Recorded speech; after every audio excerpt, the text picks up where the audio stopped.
कहते हैं दो की लड़ाई में तीसरे को फायदा होता है, लेकिन सियासत में ये बात शायद लागू नहीं होती। पंजाब कांग्रेस में कैप्टन अमरिंदर सिंह और नवजोत सिंह सिद्धू के बीच आर पार की जंग छिड़ी हुई है, लेकिन गद्दी की इस जंग में अरविंद केजरीवाल की पार्टी लुट गई।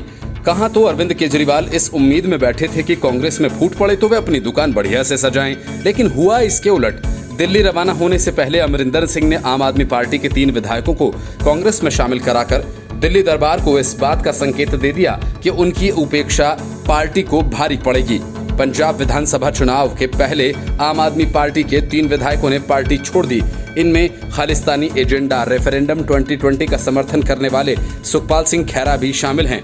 उनके साथ 2 अन्य विधायक बिरमल सिंह और जगदेव सिंह कमालू भी कांग्रेस में शामिल हुए। पंजाब के मुख्यमंत्री कैप्टन अमरिंदर सिंह ने तीनों विधायकों से मुलाकात की और इसे कैप्टन द्वारा पंजाब कांग्रेस में अपने कद को बरकरार रखने के संघर्ष के रूप में भी देखा जा रहा है, क्योंकि राज्य में पार्टी अभी अंतर्कलह से गुजर रही है। पूर्व मंत्री नवजोत सिंह सिद्धू समेत कुछ कैबिनेट मंत्रियों ने भी कैप्टन के खिलाफ मोर्चा खोल रखा है। कैप्टन अमरिंदर सिंह भी आज पार्टी आलाकमान द्वारा नियुक्त पैनल से मुलाकात के लिए दिल्ली में हैं। उन्होंने दिल्ली जाने से ठीक पहले तीनों विधायकों को कांग्रेस की सदस्यता दिलाई। सुखपाल सिंह खैरा फिलहाल कपूरथला के भोलाथ से विधायक हैं। ये कांग्रेस में उनकी घर वापसी है, क्योंकि 1994 में रामगढ़ के पंचायत सदस्य के रूप में राजनीति की शुरुआत करने वाले खैरा पंजाब यूथ कांग्रेस के उपाध्यक्ष, पंजाब कांग्रेस के सचिव, कपूरथला में कांग्रेस के जिलाध्यक्ष और पंजाब कांग्रेस के प्रवक्ता जैसे संगठन के अहम पदों पर रह चुके हैं। दिसंबर 2015 में वो आम आदमी पार्टी में शामिल हो गए थे। उन पर हेरोइन तस्कर गुरदेव सिंह को संरक्षण देने का आरोप लग चुका है। इस मामले में उनके खिलाफ 17 मामले दर्ज किए गए थे, लेकिन एक सरकारी पैनल ने सभी को गलत करार दिया। जनवरी 2018 में अलग खालिस्तानी मुल्क की सिख कट्टरपंथियों की मांग का समर्थन करने के कारण आम आदमी पार्टी में ही कई लोग उनके खिलाफ हो गए थे। तब इन्हीं कैप्टन अमरिंदर सिंह ने उनके बयान को दुर्भाग्यपूर्ण बताते हुए कहा था कि वो पंजाब के इतिहास और अपने बयान के दुष्परिणामों की समझ से दूर ड्रामा कर रहे हैं। आम आदमी पार्टी ने उन्हें उसी साल पार्टी विरोधी गतिविधियों में संलिप्त रहने के कारण बाहर का रास्ता दिखा दिया था। फिर उन्होंने अपनी अलग पंजाब एकता पार्टी का गठन किया। उस समय खैरा पंजाब में नेता प्रतिपक्ष थे। कैप्टन अमरिंदर सिंह अब उनका स्वागत कर रहे हैं और दिलचस्प ये है कि ये 3 नेता कांग्रेस में तब आए हैं जब पार्टी के प्रदेश अध्यक्ष सुनील जाखड़ और प्रभारी हरीश रावत दिल्ली में विधायकों से बातचीत और कलह सुलझाने में व्यस्त हैं। सीएम अमरिंदर सिंह ने कहा कि पार्टी के राष्ट्रीय अध्यक्ष सोनिया गांधी की अनुमति से इन तीनों को पार्टी में लाया गया और प्रदेश अध्यक्ष व प्रभारी का आशीर्वाद भी कुछ दिनों में लिया जाएगा, क्योंकि वो अभी व्यस्त हैं। पंजाब में कांग्रेस की कलह सुलझाने के लिए मल्लिकार्जुन खड़गे, हरीश रावत और दिल्ली के पूर्व प्रदेश अध्यक्ष जयप्रकाश अग्रवाल के रूप में एक 3 सदस्यीय पैनल का गठन किया गया। आलाकमान पर दबाव बनाने के लिए 6 कैबिनेट मंत्रियों ने मुख्यमंत्री अमरिंदर सिंह की वर्चुअल बैठक के बहिष्कार का मन बना लिया था, लेकिन अंत में उन्होंने इसे ठीक नहीं समझा। Bureau report, news of India. Mamata Banerjee ने अल्पन बंदोपाध्याय को बचाने के लिए क्या सारे घोड़े खोल रखे हैं? ये एक ऐसा सवाल है जिसका जवाब हर कोई जानना चाहता है कि अल्पन पर ममता की इतनी खास कृपा क्यों और कैसे हुई। इस सवाल का जवाब बंगाल के नेता प्रतिपक्ष शुवेंदु अधिकारी ने विस्तार से दिया। शुवेंदु अधिकारी का कहना है कि अल्पन बंदोपाध्याय ने राज्य में करोड़ों का घोटाला किया, इसी वजह से ममता बनर्जी ठीक उसी तरह से अल्पन को बचाने में जुटी हैं, जैसे शारदा मामले में राजीव कुमार के बचाव में उतरी थीं। असल में शुवेंदु राजभवन में राज्यपाल जगदीप धनखड़ से मुलाकात करने पहुंचे थे और इस दौरान उन्होंने राज्यपाल को एक ज्ञापन भी सौंपा। इसके बाद राजभवन से बाहर मुखातिब होते हुए अधिकारी ने कहा कि विपक्ष नेता के तौर पर आज मैंने महामहिम राज्यपाल से मुलाकात की, किस प्रकार राज्य भर में आतंकवाद चल रहा है इसके बारे में बताया। इसके साथ ही राज्य के पूर्व मुख्य सचिव अलापन बंदोपाध्याय को लेकर उन्होंने कहा कि जब 2020 में कोरोना महामारी की शुरुआत हुई तब माननीय मुख्यमंत्री ने नकली किट की खरीद की जांच के लिए एक कमेटी का गठन किया था। अलापन उस कमेटी के अध्यक्ष थे। उस कमेटी की रिपोर्ट कहाँ है? विपक्ष के नेता के तौर पर मैं मांग करता हूँ कि रिपोर्ट को सार्वजनिक किया जाए। इसके आगे शुवेंदु अधिकारी ने कहा, अंडाल एयरपोर्ट के लिए 2300 एकड़ जमीन किसानों से ली गई थी। अलापन उस कमेटी के प्रभारी थे और हाल ही में संपन्न बंगाल विधानसभा चुनाव में मुख्यमंत्री ममता बनर्जी ने बाहरी का मुद्दा जोर शोर से उठाया था, पर हकीकत यह है कि उनकी सरकार में पुलिस व प्रशासनिक महकमे में सभी शीर्ष पदों पर इस समय हिंदी भाषी अधिकारी ही काबिज हैं। यानी बंगाल में मुख्य सचिव, गृह सचिव और स्वास्थ्य सचिव से लेकर डीजीपी तक सभी हिंदी भाषी हैं। इन सभी शीर्ष अधिकारियों का ताल्लुक बिहार, उत्तर प्रदेश और हरियाणा से है। दरअसल किसी भी राज्य में ये सभी विभाग व पद सबसे अहम माना जाता है। ऐसे में इसे अद्भुत संयोग ही कहेंगे कि बंगाल जैसे गैर हिंदी भाषी राज्य में इस समय सभी शीर्ष पदों पर हिंदी भाषी अधिकारी आसीन होकर अपनी प्रतिभा का डंका बजा रहे हैं। इनमें नए मुख्य सचिव के रूप में हरिकृष्ण द्विवेदी और गृह सचिव बीपी गोपालिका की नियुक्ति 2 दिन पहले ही ममता ने की है। दोनों ने 1 मई को ही कार्यभार संभाला।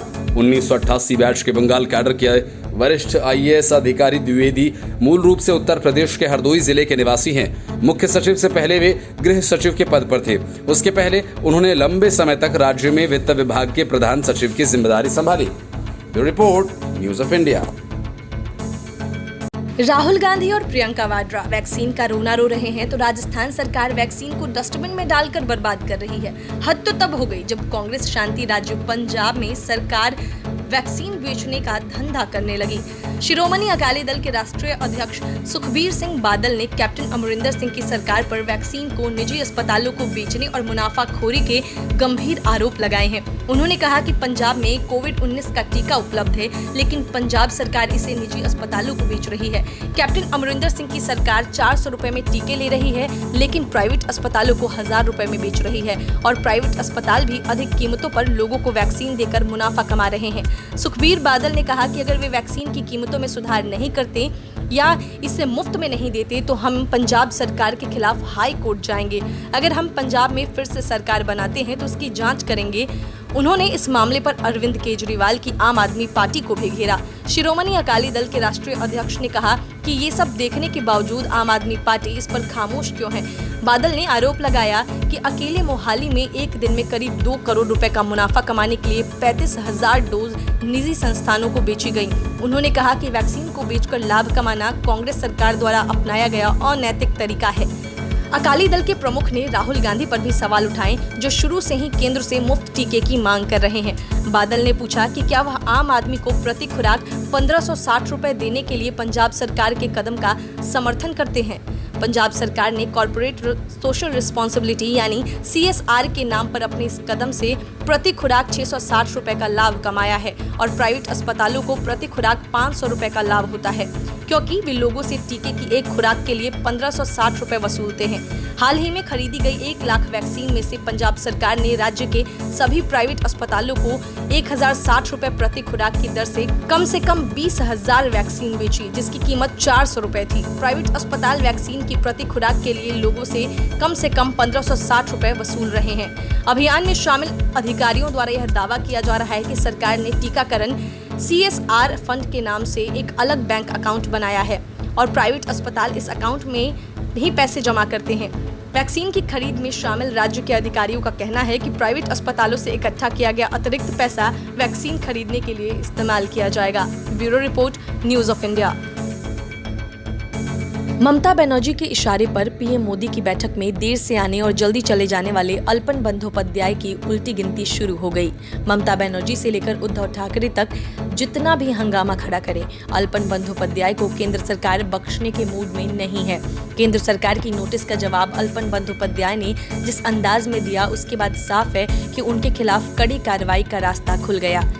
अपने जवाब में अल्पन बंदोपाध्याय ने लिखा कि वो ममता बनर्जी के कहने पर पीएम की मीटिंग से दूर रहें। एक राज्य का मुख्य सचिव अगर इस किस्म का तर्क दे और अपनी ड्यूटी नहीं निभाए तो फिर उसे क्या कहा जाएगा। साफ है कि अल्पन बंदोपाध्याय मुख्य सचिव की तरह नहीं बल्कि ममता बनर्जी के निजी स्टाफ की तरह पीएम मोदी के साथ पेश आए। इस बात को उन्होंने खुद ही कबूल किया है। इस जवाब से यह भी साफ हो गया है कि ममता बनर्जी पूर्व नियोजित तरीके से पीएम मोदी की बैठक में लेट से आई और 1.5 मिनट में ही चली भी गई, और वह भी बिना इजाजत लिए। पूर्व सचिव अल्पन बंदोपाध्याय की ओर से जवाब आने के बाद अब केंद्र आगे की कार्रवाई के मूड में है। सूत्रों का कहना है कि अल्पन बंदोपाध्याय के विरुद्ध क्या एक्शन लिया जाएगा, इस पर जल्द ही फैसला होगा। सरकार के सूत्रों ने बताया कि अल्पन बंदोपाध्याय का जवाब गुरुवार देर रात प्राप्त हुआ और इसका परीक्षण किया जा रहा है। आगे का एक्शन जल्दी ही लिया जाएगा। साफ है कि पूर्व सचिव के मामले में केंद्र नरमी बरतने के मूड में नहीं है। पश्चिम बंगाल मुख्यमंत्री के नवनियुक्त मुख्य सलाहकार अटल बंदोपाध्याय को केंद्र ने आपदा प्रबंधन एक्ट 2005 के तहत कारण बताओ नोटिस भेजा था। समीक्षा बैठक में देर से शामिल होने पर पूर्व मुख्य सचिव को कार्यमुक्त कर दिल्ली भेजने का आग्रह किया गया था। उन्हें 31 मई को वहां रिपोर्ट करने को कहा गया था। हालांकि ममता बनर्जी ने कठिन परिस्थितियों का हवाला देते हुए बंदोपाध्याय को कार्यमुक्त करने से इनकार कर दिया था। इसके बाद 31 मई की सुबह बंदोपाध्याय को नोटिस जारी हुआ। बंदोपाध्याय को यह नोटिस 28 मई को पीएम मोदी के साथ चक्रवात संबंधी समीक्षा बैठक से उनकी अनुपस्थिति को लेकर आपदा प्रबंधन अधिनियम के तहत जारी किया गया था। इस नोटिस का जवाब अल्पन बंदोपाध्याय ने गुरुवार को दिया। अपने जवाब में पूर्व सचिव ने लिखा, मुख्यमंत्री ममता बनर्जी के निर्देश पर वह चक्रवात ग्रास से प्रभावित दीघा की समीक्षा के लिए उस बैठक में शामिल नहीं हुए। उन्होंने केंद्र को बताया पीएम मोदी की इजाजत लेने के बाद ही वह और सीएम ममता मीटिंग से उठे थे। केंद्रीय गृह मंत्रालय ने 31 मई को आपदा प्रबंधन कानून की धारा 51B के तहत बंदोपाध्याय को कारण बताओ नोटिस दिया था। इस प्रावधान में 1 साल तक की जेल की सजा की बात की गई है। केंद्र और ममता बनर्जी सरकार के बीच खींचतान के मध्य यह नोटिस जारी किया गया था। बंदोपाध्याय 31 मई को मुख्य सचिव के रूप में सेवानिवृत्त होने वाले थे, लेकिन कोविड महामारी के दौरान उनकी अहम भूमिका को लेकर राज्य ने हाल ही में उनके कार्यकाल को 3 महीने के लिए बढ़ाने की अनुमति मांगी थी और उसे यह अनुमति मिल भी गई थी। Bureau report, news of India. Bengal विधानसभा चुनाव में लूटी पिटी कांग्रेस और कम्युनिस्टों में इतना दम नहीं बचा कि वो भावनीपुर सीट के उपचुनाव में ममता बनर्जी के खिलाफ अपना उम्मीदवार उतारें। बंगाल में ममता बनर्जी के आगे नतमस्तक हो चुकी कांग्रेस के प्रदेश अध्यक्ष अधीर रंजन चौधरी को अब लगता है कि ममता बनर्जी के पीछे पीछे चलना ही कांग्रेस के लिए बेहतर है। इसीलिए हाल तक ममता बनर्जी के धुर विरोधी रहे अधीर रंजन चौधरी ने सोनिया गांधी को पत्र लिखकर सलाह दी है कि वो उपचुनाव में ममता बनर्जी के खिलाफ कोई उम्मीदवार नहीं उतारें। लेकिन अधीर रंजन चौधरी के पत्र का अब तक सोनिया गांधी की तरफ से कोई जवाब नहीं आया है। तृणमूल बहुमत के साथ बंगाल की सत्ता में आई है। उस सरकार के मुख्यमंत्री विधानसभा चुनाव लड़ रही हैं, इसीलिए उनके खिलाफ उम्मीदवार उतारना सही नहीं होगा। अधीर ने हालांकि साफ किया कि भावनीपुर सीट पर प्रत्याशी नहीं उतारने पर भी शमशेरगंज और शांतिपुर जैसी सीटों पर कांग्रेस उम्मीदवार खड़ा करेगी।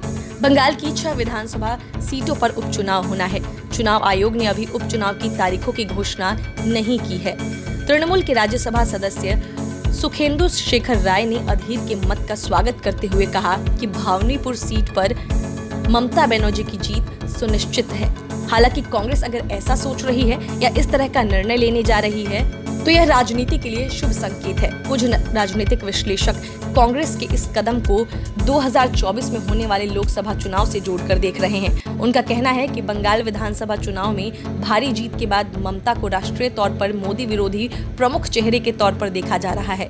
इसीलिए कांग्रेस उनके साथ संबंध अच्छे रखकर चलना चाह रही है ताकि तृणमूल के साथ मिलकर अगला लोकसभा चुनाव लड़ने की संभावना बनी रहे। दूसरी तरफ कांग्रेस के साथ गठबंधन में साझेदार वाम दलों के नेताओं का कहना है कि इस पर साथ मिलकर विचार करने की जरूरत है। कांग्रेस अथवा गठबंधन में शामिल किसी दल के भावनीपुर सीट पर प्रत्याशी नहीं उतारने पर वहां भाजपा मुख्य प्रतिद्वंदी के तौर पर उभरेगी। यह भविष्य में गठबंधन के लिए अच्छा साबित होगा या बुरा, इसकी गहराई से समीक्षा करनी होगी। Bureau report, news of India. Delhi में डेरा जमाए बैठे नवजोत सिंह सिद्धू की कोशिशें परवान चढ़ती नहीं दिखती, क्योंकि सोनिया गांधी की तरफ से बनाए गए पैनल के सामने कैप्टन अमरिंदर सिंह ने एक तरह से संकेत दे दिया कि उन्हें झुका पाना या हटा पाना मुश्किल है, वह भी तब जब चुनाव 6 महीने बाद होने वाला है। सिद्धू और प्रगट सिंह की बगावत का सामना कर रहे कैप्टन अमरिंदर सिंह मल्लिकार्जुन खड़गे के नेतृत्व वाली कमेटी के सामने पेश हुए। अमरिंदर जब बाहर निकले तो उन्होंने जाहिर तौर पर मीटिंग के बारे में तो कुछ नहीं बताया, लेकिन पंजाब में आगामी चुनाव का जिक्र कर एक तरह से पार्टी हाईकमान को संदेश दे दिया। अमरिंदर सिंह से जब कमेटी से हुई उनकी बात को लेकर पूछा गया तो उन्होंने कहा, पार्टी की ऐसी अंदरूनी बैठकें होती रहती हैं। कैप्टन ने कहा कि 6 महीने के बाद चुनाव आ रहे हैं, जाहिर तौर पर कई मुद्दों पर बात होती है, वही बातचीत की है। मैंने सिर्फ यही कहना चाहता हूं कि पार्टी की अंदरूनी बैठक है, यह इसलिए की गई है क्योंकि 6 महीने के अंदर चुनाव होने वाला है। इस पर जब सवाल पूछा गया कि उनके नेतृत्व में चुनाव होगा, उन्होंने सवाल को अनसुना कर दिया। पंजाब के भीतर अमरिंदर सिंह कांग्रेस का सबसे बड़ा चेहरा है। उन्हें पूर्व प्रधानमंत्री राजीव गांधी कांग्रेस में लेकर आए थे। राजीव और अमरिंदर स्कूल में दोस्त हुआ करते थे। 5 साल पहले भी सीएम रह चुके हैं। 2017 में उन्हीं के नेतृत्व में कांग्रेस ने विधानसभा चुनाव जीता।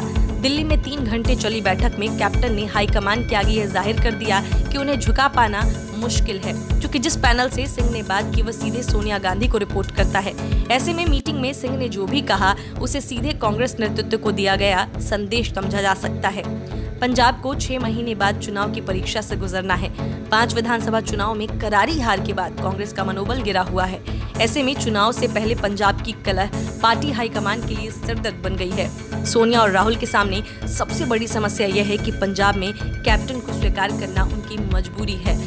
पंजाब में अभी कांग्रेस का मतलब कैप्टन ही है। पंजाब की कलह शांत करने के लिए कांग्रेस के सामने बस एक फॉर्मूला निकालने का ही विकल्प है, वह भी ऐसा फॉर्मूला जो कैप्टन को सूट करे।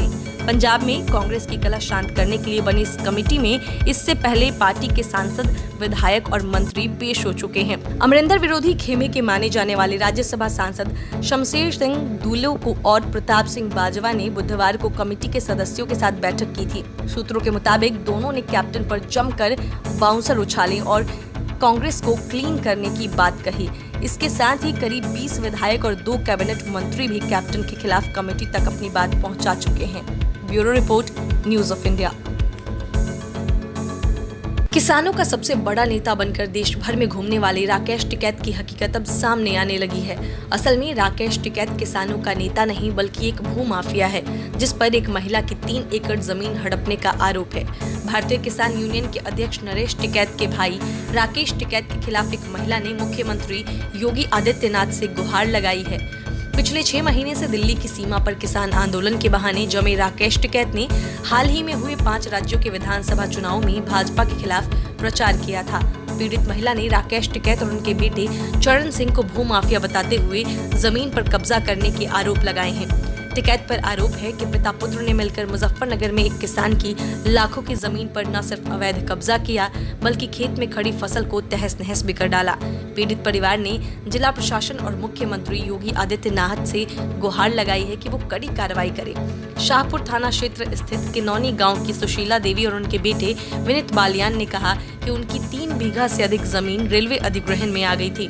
उसके बाद राकेश टिकैत और उनके बेटे चरण सिंह ने 30 मई की रात उनके खेत पर अवैध कब्जा करते हुए उसमें खड़ी फसल को तबाह करवा दिया। पीड़ित परिवार ने कहा, राकेश टिकैत किसान नेता नहीं बल्कि बहुत बड़े भूमाफिया हैं। वो छोटे किसानों की जमीनों पर जबरन कब्जा कर लेते हैं। महिला ने कहा कि जिला प्रशासन से लगातार गुहार लगाए जाने के बावजूद पिता पुत्र के खिलाफ कोई कार्रवाई नहीं हुई है। हालांकि ये पहली बार नहीं है जब राकेश टिकैत विवादों में आए हैं।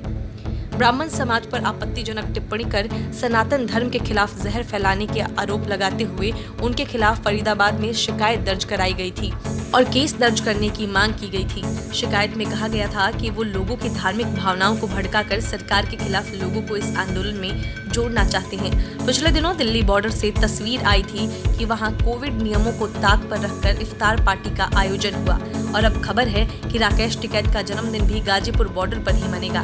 नरेश टिकैत इसके लिए दिल्ली बॉर्डर पर आएंगे। उन्होंने 11 क्विंटल रसगुल्ले भी बनवाए हैं। सिसौली क्षेत्र के आसपास के गांवों के किसानों ने तो उनके जन्मदिन को एक उत्सव के रूप में मनाने की योजना भी बनाई है। Bureau report, news of India.